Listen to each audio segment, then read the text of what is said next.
வசனத்தை பாருங்க, 27ல, கவலைப்படுகிறதுனால் எவன் தன் சரீர அளவோடு ஒரு முழத்தை கூட்டுவான். கவலைப்படுறதுனால சரீரத்துல ஒரு முழத்தை கூட்ட முடியுமா? முடியாது. ஆனா சரீரத்துல கவலைப்படுறதுனால என்ன ஆகும்னா வியாதி தான் வரும். கவலைப்படுறதுனால உடம்பு மெலிவு தான் வரும்.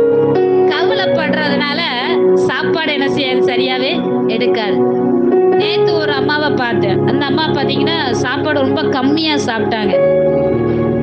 இப்ப என்னம்மா சாப்பாடே சரியா சாப்பிடலையே, என்னம்மா அப்படின்னு கேட்டேன். ஏம்மா எனக்கு உடம்பு சரியில்லை, நெஞ்சு வலி அப்படின்னாங்க.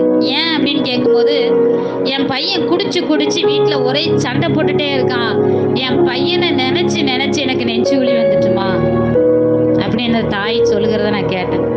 அப்போ நான் சொன்னேன், என் மகனை குறித்து நீங்க கவலைப்படாதீங்க, நீ ஏசப்பாட்டு சொல்லுங்க, நிச்சயமா ஆண்டவர் மாற்றுவார். நீங்க கவலைப்பட்டு உங்க சரீரத்தை நீங்க என்ன பண்ண வேண்டாம், வம்பாக்க வேண்டாம் என்று சொல்லி நேற்று நான் சொன்னேன். இன்னைக்கு அநேகர் என்ன பண்றோம்னா, ஒரு காரியத்தை நினைச்சு நினைச்சு கவலைப்பட்டு நம்முடைய சரீரத்தை நாமளே என்ன பண்றோம், வம்பாக்கிடுறோம்.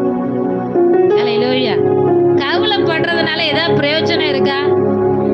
ஒரு பிரயோஜனமே இல்லை, நட்டம் தான் நமக்கு இருக்கு. நீங்க கவலைப்பட்டுட்டே இருங்க, உங்க சரீரத்துல இல்லாத வியாதியெல்லாம் வந்துடும். வீணா உங்க செலவு எங்க தான் போவோம், மருத்துவத்துக்கு தான் போவோம். ஆனா அதுல கவலைப்படாம கர்த்தர் என் கூட இருக்கிறாரு, அவர் எல்லாவற்றையும் பார்த்து கொள்வார் என்று சொல்லி நம்ம ஆண்டுடைய சமூகத்துல வரும் பொழுது நம்முடைய கவலைகளை கர்த்தர் மாற்றுகிறார். ஆமென். அல்லேலூயா, அல்லேலூயா. அதனாலதான் அங்க இயேசு கிறிஸ்து சொல்றாரு, நீங்க எதை குறித்தும் கவலைப்பட வேண்டாம், ஆகாயத்து பறவைகளே நான் போஷிக்கிறேன் என்று சொன்னால் நீங்கள் எனக்கு விசேஷித்தவர்கள், உங்களை நான் கைவிட மாட்டேன், உங்களை நான் என்ன செய்ய மாட்டேன், திக்கற்றவர்களாய் விட மாட்டேன்.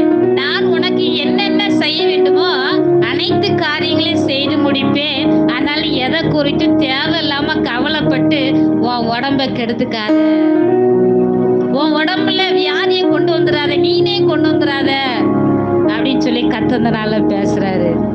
அல்லேலூயா, அல்லேலூயா. இன்னொரு சம்பவத்தை கூட நம்ம பார்க்க போறோம். லூக்கா எழுதின சுவிசேஷம் 10ஆம் அதிகாரத்தை எடுத்துக்கொள்வோம்.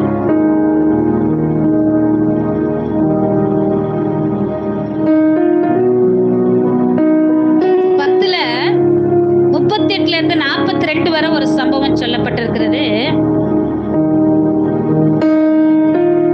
இயேசு கிறிஸ்து அப்படி பிரயாணப்பட்டு பெத்தானியாவுக்கு வராரு.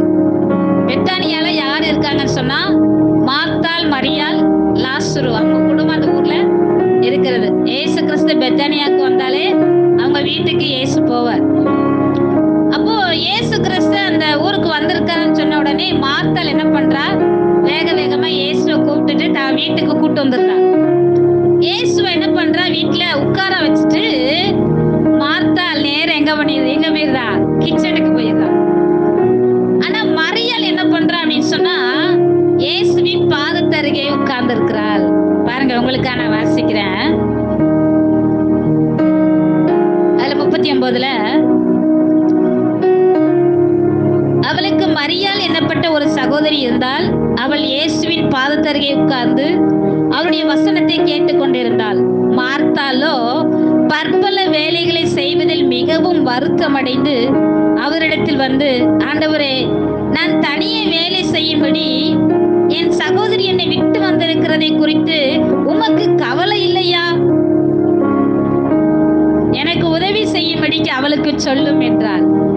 இயேசுவே பார்த்து சொல்றா, உமக்கு கொஞ்சம் கூட கவலையே இல்லையே அப்படிங்கிறா.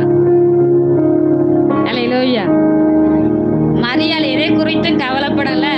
ஆனா மார்த்தாள் என்ன பண்றா, பற்பல காரியத்தை நினைச்சு கவலைப்பட்டு கொண்டிருக்கிறாள். அப்பதான் இயேசு சொல்றாரு 41ல, இயேசு அவளுக்கு பிரதியுத்தரமாக, மார்த்தாளே, மார்த்தாளே, நீ அநேக காரியங்களை குறித்து கவலைப்பட்டு கலங்குகிறாய், தேவையானது ஒன்றே, மரியாள் தன்னை விட்டு எடுபடாத நல்ல பங்கை தெரிந்து கொண்டாள் என்றார். அல்லேலூயா. இன்னைக்கு இந்த மார்த்தாளை போலதான் அநேக காரியத்தை குறித்து